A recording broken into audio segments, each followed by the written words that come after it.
문 닫아주시겠어요? 아니, 계속 들어온다고 하지 않으세요? 마음이 해먹었고. 나도 안 들어오세요. 자, 벌써 10시 5분이네요. 가십시오. 네, 여러분 안녕하십니까? 안녕하세요. 안녕하세요.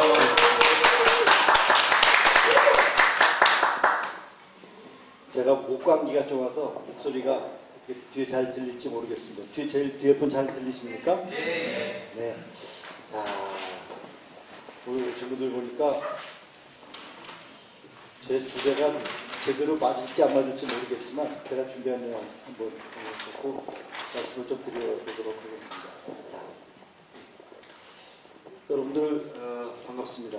오늘은 4차 산업혁명 얘기와 우리 신앙의 얘기를 같이 한번 해볼까 합니다. 먼저 시작하기 전에 제 백그라운드를 좀 소개해드리는 게 도움이 되실 것 같습니다. 제 이름은 정명학이고요. 저는 현재 기업의 경영 컨설팅 강의를 주로 하고 있습니다. 저는 70, 80년대 중반부터 미국에서 슈퍼컴퓨터 아키텍처를 공부를 했습니다.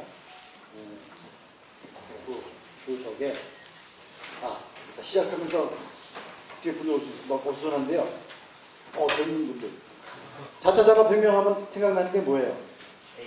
AI. 좋습니다. 자, 질문. AI라는 단어는 언제부터 나왔을까요? 70년대. 자, 아시는 분 손 한번 들어보시죠. 자, 우리 젊은 친구, AI 얘기한 젊은 친구. AI는 언제 AI라는 용어가 나왔을까요? 잘 모르겠어요. 궁금하지 않았어요, 혹시? 그죠? 궁금한데 안 찾아봤어요? 궁금하면 찾아봐야지. 자, 여기 계신 분, 저 IT 업계에 계신 분들 많은데 AI라는 단어가 언제부터 쓰였을까요? 저도 70년대. 70년대. 60년대. 저는 40년대. 40년대. 너무 AI라는 단어가 왜 나왔을까요? 자, AI 그러면 Artificial Intelligence. 그래가지고 인공지능을 이야기하죠. 네, 인공지능을 뭘 얘기합니까? 지능이라고 하는 것은 인간만이 가진 고유의 능력인 것 같아요. 근데 이 인간만이 가진 고유의 능력을 기계에다 실어보자 이런 시도에서 시작되었다고 합니다. 그래서 인공지능이라는 말이 공식적으로 처음 나온 게 1956년도에요. 미국의 다트머스 대학이라는 아주 유명한 대학에서 그 당시 컴퓨터가 이제 막 상용화되는 시점들이에요. 그래서 인지심리학자들이 모여서 인간의 뇌를 닮은 기계를 한번 만들어보자 라고 시도하기 시작하면서 그것을 인공지능이라고 붙였다고 합니다. 제가 1980년대 중반부터 미국에서 슈퍼컴퓨터를 공부할 때 인공지능이 벌써 굉장히 깊이 들어가 있었어요. 80년대. 그 당시 벌써 MIT에서는 탁 붙이는 로봇이 나왔어요. 그런데 그 당시까지만 해도 컴퓨팅 파워가 너무 비싸서 그게 상용화가 안 됐죠. 제가 80년대 중반에 공부하는 슈퍼컴퓨터 정도의 컴퓨팅 파워는 지금 여러분들이 가지신 손에 있는 스마트폰의 파워보다도 못했어요. 그건 뭘 뜻하냐? 컴퓨터가 이렇게 빨리 진화하고 있습니다. 빨리 진화하기 때문에 우리가 상상하지 못했던 일이 더 빨리 다가오는 것 아닌가? 자, 그 시점에서 오늘 저는 IT 업계에서 계속 일을 하고 또 산업 현장에서 일을 하면서 변화를 지켜보는 입장에서 여러분들하고 4차 산업혁명이라는 이 거대한 물결 앞에 이 신앙이라는 관점을 어떻게 가져야 될까? 그런 얘기를 오늘 한번 좀 해볼까 합니다. 그래서 세 가지. 4차 산업혁명의 본질이 뭘까? 자, 여기 젊은 친구들 몇 학년이에요? 중2. 고1. 야, 4차 산업혁명 얘기는 들어봤죠? 근데 그게 뭔지 알겠어요? 잘 모르겠죠? 공부해야 돼요. 이런 말이 있어요. 제가 최근에 책을 하나 냈는데요. 리더 반성문이라는 책을 하나 냈습니다. 이 책의 주제는 뭐냐면 정의할 수 있어야 된다. 내가 설명할 수 없다면 모르는 것이다. 자, 여러분들이 4차 산업혁명에서 알고 싶다면 4차 산업혁명이 무엇인지 정의할 수 있어야 돼요. 자, 제 뒤에 장표가 많지만 4차 산업혁명이라는 붐이 일어나고 있는데 4차 산업혁명이라는 이야기는 우리나라만 독특하게 많이 쓰고 있는 것 같아요. 지금 세계적으로 보면. 원래 4차 산업혁명이라는 단어는 2016년도에 다보스 포럼에서 찰스 슈왑이라는 사람이 4차 산업혁명, 인더스트리 4.0, 이제 산업 현장이 공장이 변한다. 그래서 공장 위주로 매니팩처링 기본으로 얘기를 한 것이 뭐 이게 그냥 일파만파되면서 이게 어떤 표준어처럼 되어버렸는데 실은 이런 변화를 일으키게 된 테크놀로지 근간에는 세 가지가 있는 것 같아요. 첫째가 뭘까요? 첫째는 데이터화입니다. 모든 것의 데이터화. 데이터화가 되려고 하면은 슈퍼 커넥티비티, 하이퍼 커넥티비티라고 그랬죠. 모든 것이 연결되는 시점이 됐는데 이게 가능한 게 컴퓨터와 통신의 발전 때문이죠, 실은요. 제가 2000년 초반에 시스코라는 회사, 미국 회사에서 일을 할 때 그때부터 이미 IoT 이야기를 했어요. 그 당시에. 근데 그때는 상업적으로 그 사람들이 모든 것을 네트워크로 연결했기 때문에 이제 물건들을 연결하지 않고는 우리가 팔아먹을 시장이 없다. 이런 개념에서 IoT 개념이 나오기 시작했는데 그 사람들은 이미 지금 이 시대 이 상황을 예측하고 있었다고 생각을 합니다. 자, 뭐냐? 모든 것들이 측정 가능한 시대가 되어버린 거예요. 뭐 때문에? IoT 때문에. IoT가 뭡니까? 사물 인터넷이라고 그러죠. 이제 이 의자도 생명을 갖게 되는 거예요. 자기 상태를 스스로 얘기하고 누군가에게 자기 상태를 여기 비었어요. 여기 와서 앉으세요라고 얘기할 수 있다는 거죠. 스마트해지는 거죠. 이제 IoT를 넘어서 IoE라는 얘기를 합니다. 인터넷 오브 에브리띵. 무한 인터넷 뭐 이렇게 얘기를 할까요? 자, 그럼 모든 것이 데이터화되니까 모든 것이 연결된 네트워크를 통해서 날아다닐 수가 있죠. 그럼 장소, 시간에 구애를 받지 않고 어디선가는 그 데이터들을 분석할 수가 있습니다. 그러니까 예측도 가능해지고 상상 초월하는 일들이 생긴다는 거죠. 자, 그럼 4차 산업혁명의 본질을 얘기할 때 우리가 반드시 이해해야 될 게 기하급수라는 단어입니다. exponential. 자, 그래서 4차 산업혁명을 리드하는 미국의 싱귤라리티 유니버시티라고 사무세 지금 4차 산업혁명의 기조의 테크놀로지들을 굉장한 그 파워를 갖고 리드하는 그룹들이 있습니다. 그 그룹에서 얘기하는 것이 4차 산업혁명은 기하급수적인 변화이기 때문에 무섭다 이런 얘기를 합니다. 기하급수 변화란 뭘 얘기할까요? 자, 기하급수적인 변화가 있다고 하는 것은 그 전에 산술적 변화가 있었다는 얘기죠. 자, 한번 이렇게 예를 듭니다. 그 사람들이 우리 학생 걸음한 걸음이 얼마나 될까요?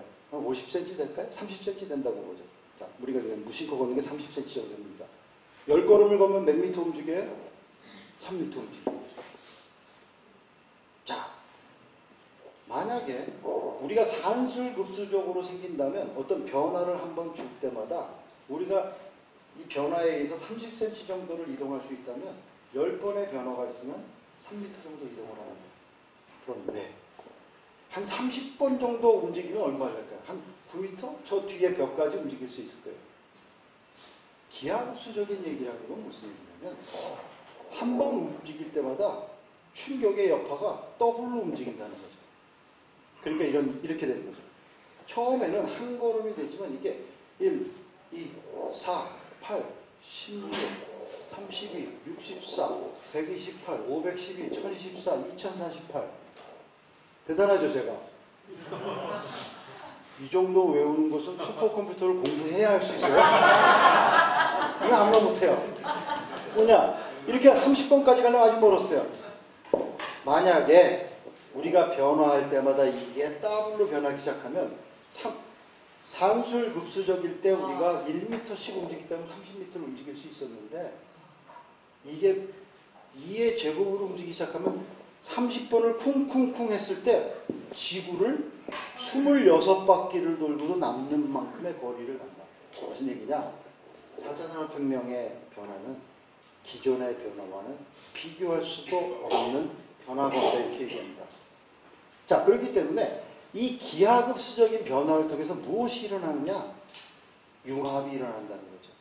자, 기존에는 상상하지 못했던 것들이 기술과 기술, 기존에 있던 것들과 합쳐지기 시작하면서 상상하지도 못했던 결과들을 막 초래하기 시작한다고 합니다. 기술의 융합뿐만이 아니라는 거죠. 실은 다양한 분야에서 융합이 일어나고 있습니다. 첫 번째, 인간과 기계가 융합하기 시작하고 있어요. 이제는 인간과 기계의 구분을 넘나드는 시대가 되었다는 얘기를 합니다. 두 번째, 현실과 가상을 융합하기 시작했어요. 이제는 조금 있으면 4차 산업혁명을 리드하는 사람들은 내가 에베레스트 산을 가지 않아도 어느 박스 안에 들어가면 높이도 느낄 수 있고 바람도 느낄 수 있고 그 감을 느낄 수 있기 때문에 나의 뇌는 에베레스트에 갔다 왔다고 인정해버리는 거예요. 그러니까 나는 에베레스트에 대한 기억이 안 갔다 와도 생기는 거예요.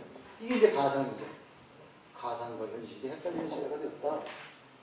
공학과 생물학이 융합된 이제는 학문과 어떤 기술의 영역을 구분짓기가 대단히 어렵습니다. 의학, 공학, 생물학 지금 유전자 읽는 이 속도가 발전하는 거 보면 우리가 상상을 초월하죠. 조직과 비조직의 특히 기업에 이제는 사람을 모아놓고 일하는 시대는 변할 것이다라고 다 장담을 하고 있습니다. 이런 융합들이 일어나면서 더 중요한 것은 이 융합 간의 융합이라니까 상상을 초월할 정도로 융합들이 생깁니다. 결국은 사회와 경제와 전체 우리 삶에 대단한 변화를 일으킬 것이다. 자, 저는 오늘 젊은 분들이 많이 오실 줄 알고 그렇다면 기업에 미치는 영향은 무엇일까? 보면은 기업도 기하급수 조직으로 바뀔 것이다 이런 얘기를 합니다. 자, 그럼 기하급수 조직이란 뭘까요? 세계적인 산업을 리드하시고 하는 분들이 이런 얘기를 합니다. 상상을 초월하지 못했던 변화가 올 것이다. 특히 지금 포춘 500대 기업에 있는 기업의 70% 이상, 미니멈 70% 이상이 10년 내에 다 사라질 거다. 이 얘기를 하고 있습니다. 특히 요즘 보는 4차 산업혁명이라는 것이 기존 캐묵은 산업에 어떤 영향을 미칠까? 왜 그 영향을 미칠까? 예로 제가 금융업에 미치는 영향에 대한 좋은 비디오가 있어서 갖고 왔는데 좀 어려우실지 모르겠는데 잠깐 틀어보고 이제 영혼이 날아가시면 제가 바로 넘어가도록 하겠습니다. Think about the iPhone, Airbnb, Uber, WhatsApp, or WeChat, for example. And what happened was that a gap was created between what your banks were offering you and what you as a customer came to expect, especially from a user experience and convenience perspective. And that gap is what the fintech industry is tackling right now. But that gap was so big that even non-traditional banking players decided to jump in and capture this opportunity. 자, 영혼들이 넘어가는 것 같아서 넘어가겠습니다. 무슨 얘기냐면 이런 얘기예요. 기존의 은행, 보험 이런 금융업들이 자기네들만의 리그를 지금 하고 있죠. 그러니까 하기 싫어도 그들을 통해서 무슨 금융거래를 하고 해야 돼요. 근데 불만이 많아요.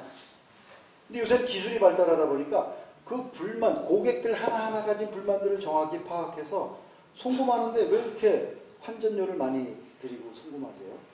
저를 통하면 그래서 블록체인 같은 기술을 활용하면 믿고 거의 송금 수수료 없이 할 수 있어요.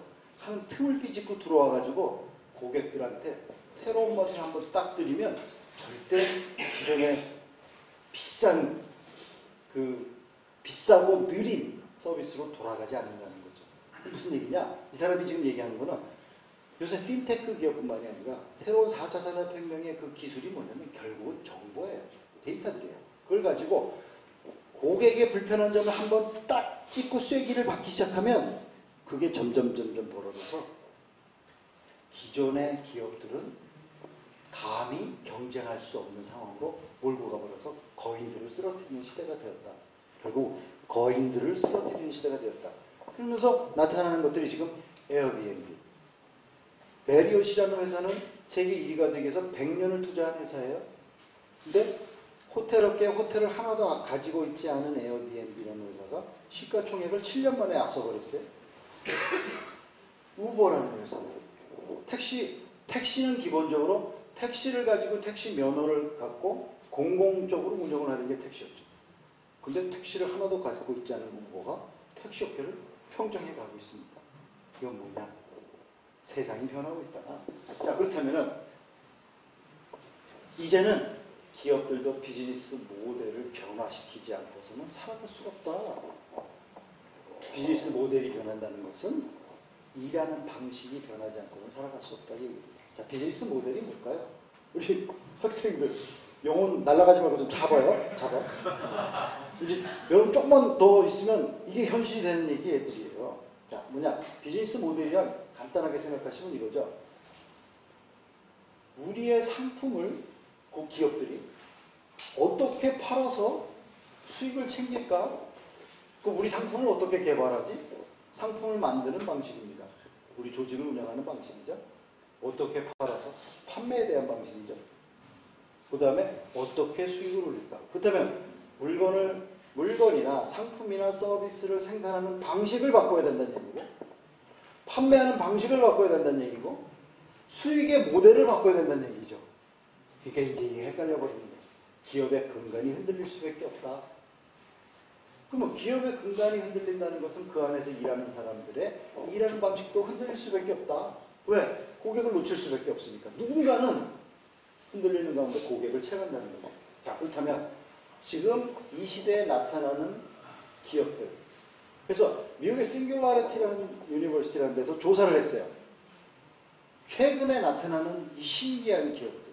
갑자기 나타나서 세계를 쓸어버리는 기업들. 앞으로 세계를 제패할 기업들의 특징은 뭘까? 하면서 연구하면서 그러한 기업들이 가져야 될 11가지 특징을 작년에 기하급수 시대가 온다. Exponential Organization. 기하급수 시대가 온다라는 책에서 특징을 11가지를 제시를 했습니다. 이렇게요. 자, 그러한 회사들은 목적 자체가 일반, 훌륭한 회사가 되겠다. 갖고는 안 된다. 우리는 달에다가 사람들을 옮기는 회사가 되겠다. 뭐 이런 얼토당토한 거대한 목적을 가진 회사들이더라. MTP라고 합니다. 자, 그리고 비즈니스 모델에서 우리 재화나 상품이나 서비스를 생산하기 위해서 많은 자원들을 확보해야 되잖아요. 그 자원을 확보하는 방법도 달라야 된다. 그리고 기업을 운영하는 방법도 달라야 된다. 그래서 기존 기업과는 다른 방식의 비즈니스 모델, 운영 방식을 가질 수밖에 없다. 결국 뭐냐? 기업의 고정관념이 파괴될 수밖에 없다. 그러면서 기하급수 기업의 자원 확보의 특성을 보면 여기서 여러분들이 눈여겨보셔야 될 게 뭐냐면, 자, 보세요. 앞으로 스태프 온 디맨드예요. 지금의 우리 청년들, 지금 뭐 청년 일자리 얘기하고 하죠. 나 열심히 공부해갖고 대기업에 취직해갖고 이런 시대가 없어질 수도 있다는 얘기예요. 무슨 얘기냐?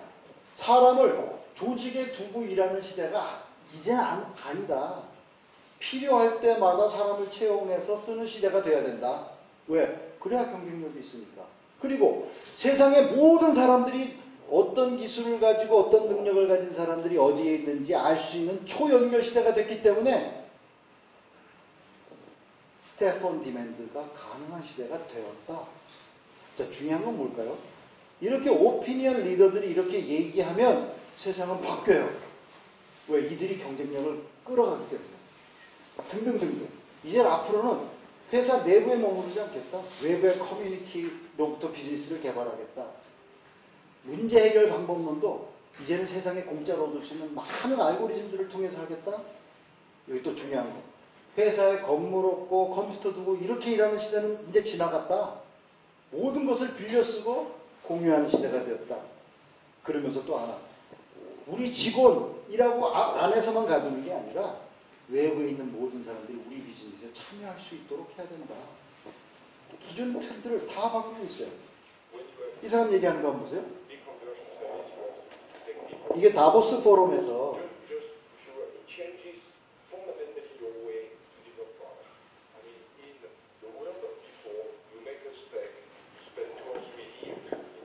대놓고 이렇게 얘기를 합니다. 이제 투자해갖고 뭐하는 시대는 지났다. 조그맣게 해서 빨리빨리 만들어갖고 좋은 거 키우고 안 좋은 거 빨리 버리고 하는 시대가 되어야 된다 하면서 이야기를 합니다. 즉 이제는 모든 것을 연결하고 공유하는 시대가 되었다. 또 내부 운영에 보면은 전부 다 이제 내부에서 일하는 사람들도 기존에 보고하고 규율을 지키고 그런 시대는 다 갔다는 거예요. 이제 여러분들 지금부터 그런 사람들이 돼야 돼요. 그럼 어떤 사람들이 돼야 될까요? 바로 조직에 필요한 사람들은 어떠한 상황에서도 일을 잘할 수 있는 사람들이 필요하다는 얘기죠. 자, 그러면 저는 개인적으로 이렇게 생각합니다. 4차 산업혁명이 아니라 40차 산업혁명이 와도 인간의 기본 사람에 대한 것과 그 다음에 데이터에 대한 두 개는 끊임없이 중요해질 것이다. 사람이 더 중요한 시대가 될 것이다. 이 생각을 많이 합니다. 그러면 어떤 상황에서도 성과를 낼 수 있어야 되는데 어떤 상황에서도 성과를 낸다는 것은 도대체 무엇일까? 그렇다면 우리는 성과란 무엇인가를 알아야 된다는 얘기죠. 성과란 내가 이뤄내서 결과를 만든다는 얘기인데 성과 안에는 이뤄내는 과정과 결과가 있습니다. 이 결과가 나오기 위해서는 세 가지가 중요하다는 얘기죠. 목표가 명확한가? 내가 이 일을 왜 하지? 그 다음에 이 일을 할 수 있는 능력, 역량을 갖고 있는가? 그리고 그 일을 하고 싶은 마음이 있어야 된다는 얘기죠. 그렇다면은 결국은 성과 창출 능력을 갖고 있는 사람들이 되어야 됩니다. 이제는 조직이 우리를 보호해주는 것이 아니라 어디에 가서든지 누가 무슨 일을 맡겨도 할 수 있는 나만의 고유의 영역을 갖고 있는 시대가 되어야 된다. 그렇다면 사람 전문가가 된다는 것은 무엇일까?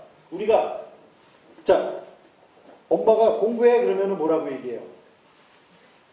게임하게 해줄게.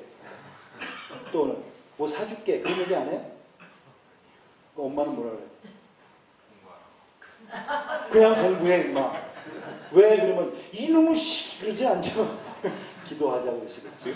자, 사람에 대한 동기 전문가들이 돼야 돼요. 사람들이. 그럼 사람이 우리가 보통 동기 얘기하면 뭘 줬을 때 움직이는 동기를 얘기하는데 사람은 그렇게 움직이는 존재가 아니라는 거죠. 사람을 움직이는 동기는 대단히 많다는 거예요. 근데 우리가 초점을 맞추는 동기는 다 이게 돈 줄게, 나 알잖아, 날 믿어, 엄마가 너 믿어, 이런 거 갖고 이제 안 되는 시대가 된 거예요. 일하는 사람들이 재미있고 자기 스스로 의미를 찾아가고 그 일이 자신을 성장시켜준다고 생각할 때 사람들은 움직인다는 거죠. 뭐냐? 미래의 사람들은 사람 전문가들이 돼야 돼요. 그러기 위해서는 동기 전문가들이 돼야 돼요. 사람에 대한 고찰. 아마 인문학에 대한 고찰들이 더 있어야 될 거라고 생각합니다. 자, 그러면 4차 산업혁명 얘기는 할 얘기가 되게 많아요. 근데 우리나라에서만 4차 산업혁명이라는 단어를 많이 쓰고요. 보통 미국에서는 디지털 트랜스포메이션, 디지털 전환이라는 단어를 많이 씁니다. 그게 더 정확하다는 것이죠. 왜냐하면 4차 산업혁명에 대한 정의는 아직도 불확실하고 이게 정말 혁명적이냐는 시간이 지나가 봐야 한다는 얘기죠. 뭔가 큰 변화는 온다. 자, 그렇다면 지금부터 중요한 얘기를 한번 해보고 싶습니다. 세상이 변하는 것만은 확실하고 자, 한번 보세요. 여러분들 쓰시는 스마트폰이 언제 처음 나왔죠? 세상에 기억 안 나죠? 불과 10년밖에 안 됐습니다. 11년 됐습니다. 11년 만에 어떤 상황이 됐습니까? 지하철 타시면 모든 사람들이 스마트폰만 보고 있죠. 10년 만에 세상이 이렇게 변했어요. 왜 스마트폰을 볼까요? 그 안에 자기의 세계가 있고 스마트폰이 세계와 자기를 연결해주는 창이 되어버렸어요. 자, 또 한 편으로 보면요. 우리가 하나님은 전지전능하셨다고 얘기를 합니다.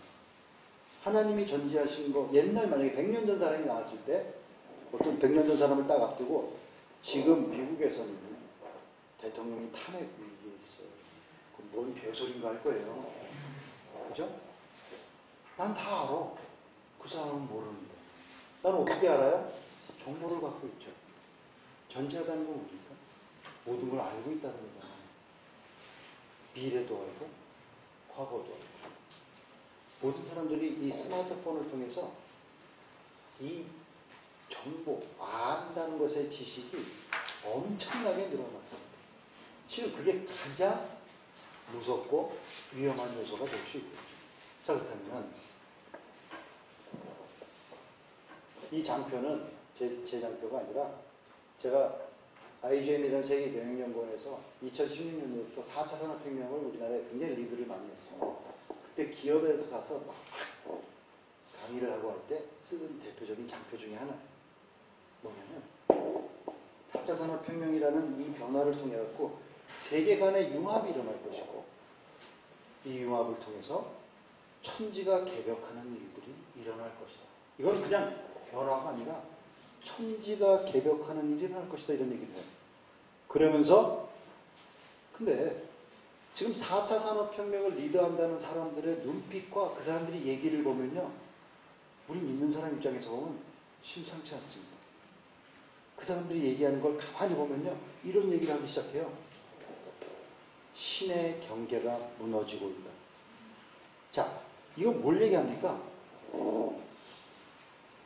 예수님이 십자가 사건, 부활하신 후에 교회가 핍박받고 예루살렘의 성전이 파괴되고 종교의 암흑시대가 들어오고 기독교에 대한 탄압이 시작되고 313년도에 로마의 기독교가 공인이 되죠.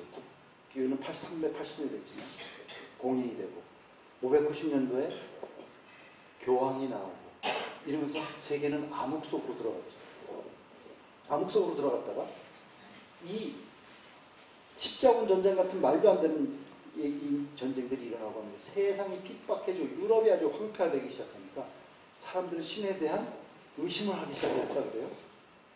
그 와중에 세계를 장악하고 있는 유럽을 장악하고 있는 캐톨릭 교회가 너무 부패하니까 1517년에 종교개혁이 일어나고 이러면서 신본주의, 절대주의 사상이 인본주의 사상으로 이렇게 싹이 트기 시작하면서 르네상스로 연결되고 시민혁명으로 이어지고 산업혁명으로 이어지고 이러면서 현재 어떤 세상까지 와 있습니까?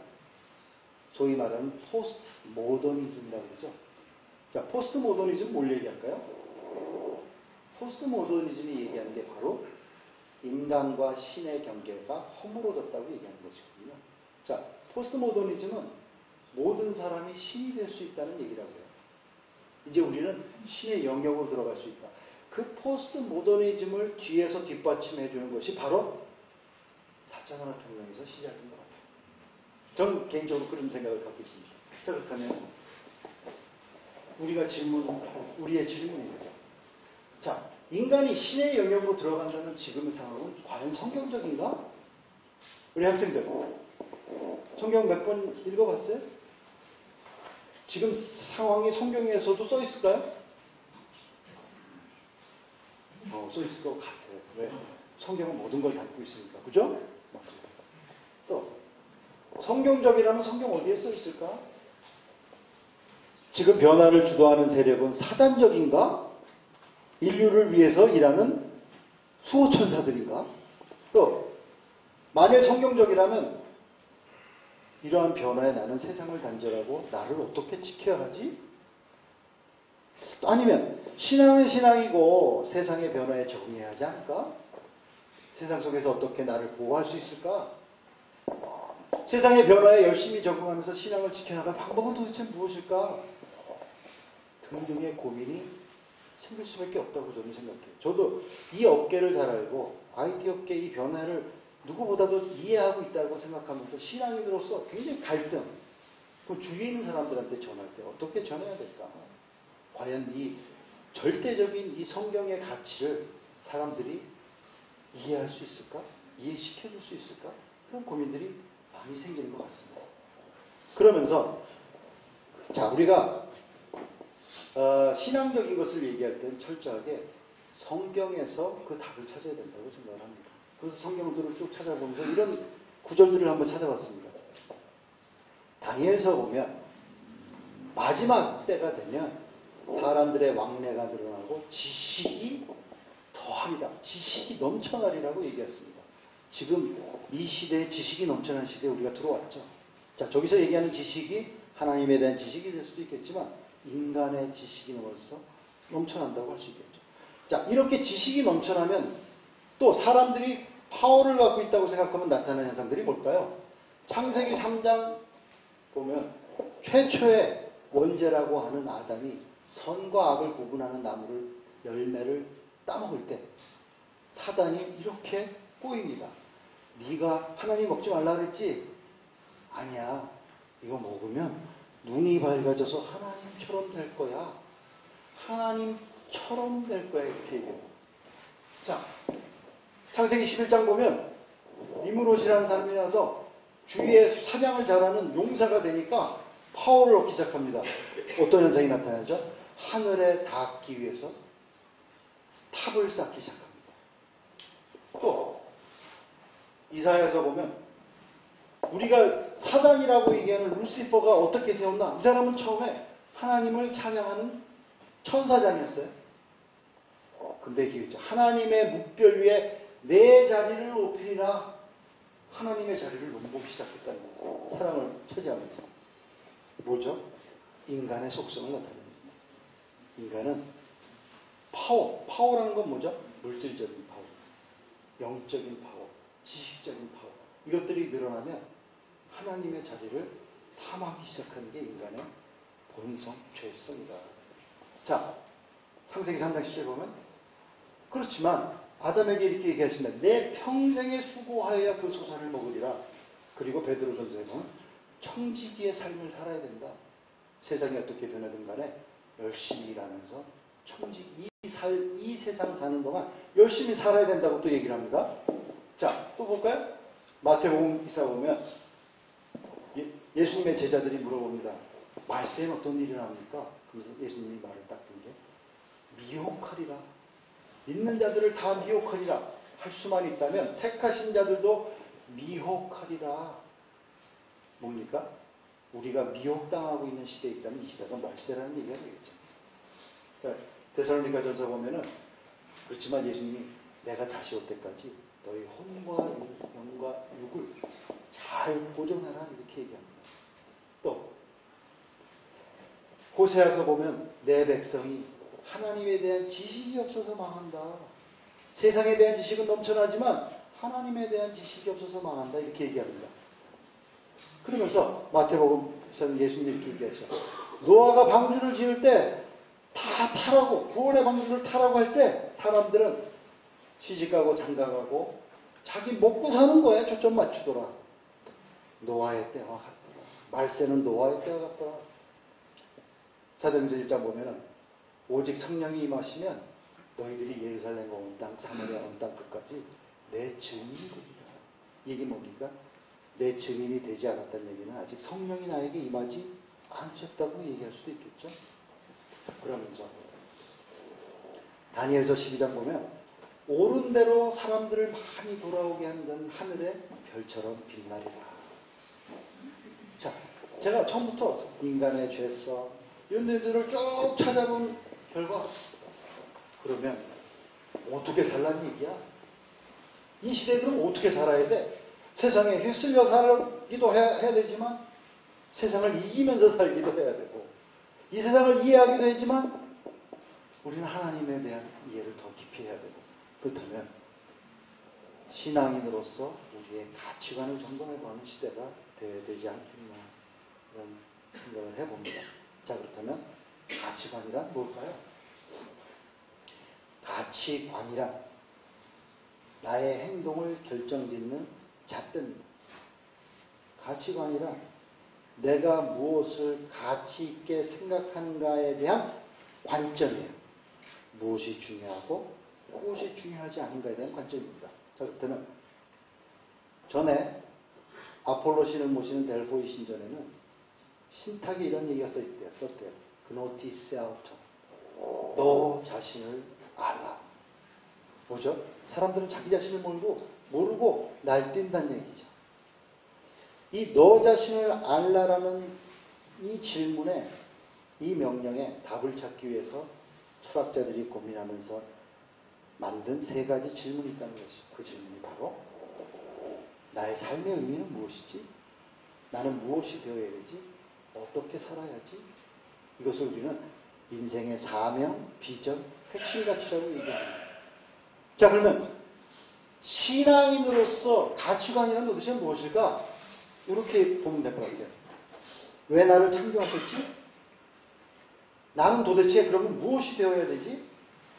하나님을 믿으면서 그러면 어떻게 나를 창조하신 목적에 맞게 살아야 될까? 이 고민을 해야 된다고 생각합니다. 자, 그렇다면 다시 조금만 더 구체적으로 본다면 우리의 사명은 창조의 목적에 맞는 삶이 되어야 된다. 그리고 구원받은 하나님의 자녀가 되어야 된다. 구원을 받아야 된다는 얘기죠. 그리고 하나님의 자녀가 지켜야 될 삶의 원칙을 지키면서 세상이 변하는 이 큰 변화 가운데서도 우리 자신을 어떤 원칙과 기준을 갖고 살아나가야 된다. 그렇다면 그게 뭘까? 창조 목적이 무엇일까? 창조 목적에 맞는 삶이란 도대체 무엇일까? 이 질문에 대한 고민이 있어야 될 것입니다. 성경을 보면 이런 얘기들이 나옵니다. 도대체 인간을 창조하신 목적이 뭘까? 여기 보면 이사야서, 로마서, 골로새서, 기타 시편에도 엄청나게 많이 나오는 하나님이 우리를 창조하신 목적은 단 한 가지인 것 같아요. 바로 하나님께 영광을 올리는 삶을 살아야 된다. 자, 그렇다면 하나님께 영광을 올리는 삶이란 도대체 무엇일까? 하나님께 영광을 올린다는 삶, 맨날 찬송만 부르면 되나? 맨날 하나님 감사합니다라고 하면 되나? 생각을 정리할 필요가 있다. 자, 하나님께 영광을 올리는 삶이라는 것은 첫 번째, 가장 중요한 게 창조주 하나님을 인정하는 삶이 되어야 될 것이다. 그래서 하나님이 10계명에서도 수직계명을 말씀하셨죠. 1계명부터 4계명까지. 그러면서 두 번째, 하나님이 창조주이듯이 나는 아주 보잘것없는 피조물이라는 것을 인정해야 된다. 그리고 세 번째, 우리가 해야 될 일, 예수님이 이 땅에 오셨다가 가시면서 내가 다시 올 때까지 이것을 해라라고 분명히 말씀하셨거든요. 우리가 해야 하는 일에 순종하는 삶을 살아야 된다. 자, 그렇다면 우리 삶의 원칙이 되는 기준 세 가지는 바로 인정, 순종하는 삶이 되어야 된다. 아멘. 자, 창조주 하나님을 인정한다는 것은 무엇일까요? 하나님을 이해해야 됩니다. 하나님의 존재론적인 하나님은 어떤 존재이신가? 전지전능하신 삼위일체 하나님, 지존하신 하나님, 이러면서 성경을 그냥 보는 것이 아니라 하나님의 존재를 우리가 발견하려고 노력하면서 성경을 읽어야 된다고 생각합니다. 자, 그 다음에 하나님의 사역적 속성, 전지전능하신 하나님, 전능하신 하나님, 무소부지하신 하나님, 이러한 사역적 속성들을 우리가 깊이 묵상하면서 이해해야 된다는 얘기죠. 또 그분의 성격, 사랑의 하나님, 자비로우신 하나님, 은혜로우신 하나님, 공의로운 하나님, 이것들은 도대체 무엇을 뜻하고 내 삶에 어떻게 적용하고 하나님께 무엇을 강구할 것인가? 이러한 것들의 기준이 바로 하나님을 인정하려면 우리가 하나님에 대해 정확히 알아야 됩니다. 이러한 것을 모른다면 우리 백성이 지식이 없어 망한다, 이 얘기를 들으면 우리가 될 수밖에 없겠죠. 자, 피조물이 나를 인정한다는 건 뭘까요? 나는 보잘것없는 줄, 나는 하나님이 만드신 그냥 도자기에 불과하다, 그분이 쓰시는 도구에 불과하다, 이런 철저하게 나를 비우는. 그래서 우리가 활복에 보면 심령이 가난한 자 얘기하지 않습니까? 가난하다는 건 뭘 얘기합니까? 내 심령에 내가 없다는 거죠. 그래야 하나님이 쓰실 수 있다. 순종하는 삶이란 바로 예수님이 말씀하신 지상계명과 지상사명을 지킵니다. 지상계명은 두 가지가 있습니다. 제일 먼저 중요한 게 이웃을 위해서 사랑하고 봉사해라. 그 전에 하나님을 먼저 사랑해야 된다. 이 수직관계가 설정이 되고 수평관계가 설정이 되어야 된다. 하나님을 사랑하고 이웃을 사랑하고, 그리고 예수님이 내가 다시 올 때까지 사마리아와 땅끝까지 전해라. 무엇을? 내가 다시 올 것이고 내가 구원해주고 나로 맘치 않고는 하나님 나라의 달자가 없다. 이것을 전해라. 그 다음에 예수님이 우리한테 이런 삶, 인정, 순종하는 삶을 살고 지킬 때 아마 우리 예수님께서 이런 약속을 주셨어요. 자, 여기 보면 나의 계명을 지키는 자라야. 계명 뭔지 이해를 해야 되겠죠? 나를 사랑하는 자는 내 아버지께 사랑을 받을 것이요. 나도 예수님이 계명을 지키는 자를 사랑해서, 여기가 굉장히 중요한 것 같아요. 계명을 지키는 자에게 나를 드러내리라. 자, 예수님이 왜 나를 타치하지 않으십니까? 답을 여기서 찾아야 된다고 생각합니다. 그렇다면 우리의 소망은 다시 오실 예수님이 다시 오셨을 때 내가 바라는 대로 나의 청지기 삶을 잘 살았구나, 칭찬받는 하나님의 자녀가 되어야 되지 않을까 생각을 합니다. 자, 시간이 조금 오버돼서 마치겠는데요. 세상이 굉장히 어지럽게 돌아가고 있습니다. 하지만 우리가 믿는 삼위일체 하나님은 4차 산업화는 앞으로 계속 혁명은 일어날 것이에요. 언제까지? 예수님이 오실 때까지. 40차 산업혁명이라도 여전히 전능하신 하나님이십니다. 세상의 그 자를 흔들 때 우리는 그 전지전능하신 하나님을 믿는 믿음을 더욱 굳건히 하면서 이 세상을 청지기의 삶으로 살아가야 되겠다고 생각합니다. 그럴 때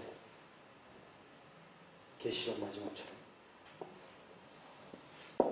주 예수여 어서 오시옵소서 하는 이 고백을 할 수 있지 않을까 생각합니다. 간단한 동영상 하나 틀어드리고 끝내겠습니다.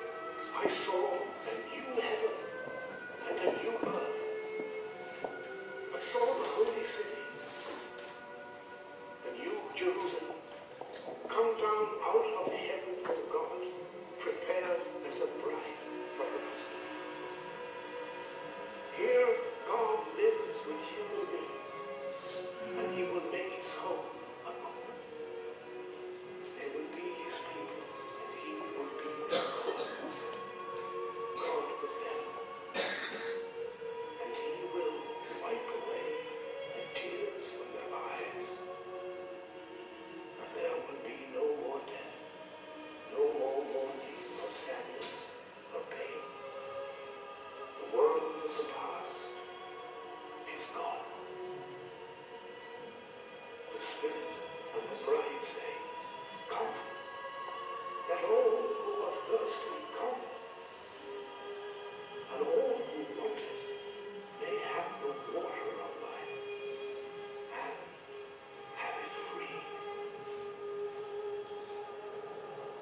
Amen. Come, Lord Jesus. 우리가 사도 요한처럼 이렇게 살아갈 수는 없겠지만 저런 소망을 갖고 사람들이 삶이 되어야 되겠습니다. 여러분, 세상의 변화에 겁먹지 마시고 두려워하지 마시고 세상의 변화를 이겨나가야 됩니다. 이겨나가려면 여러분의 가치관을 확실히 하셔야 될 거라고 생각합니다. 감사합니다.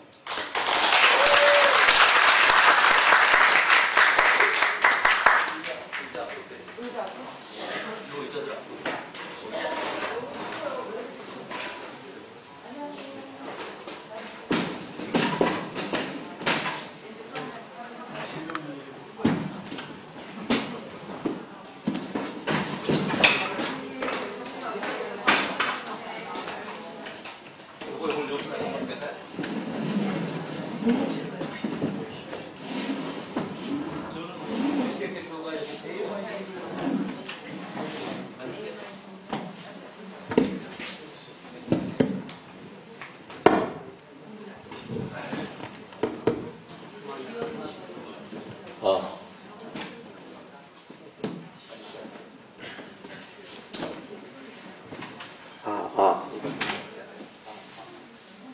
잠시만 기다려 주십시오.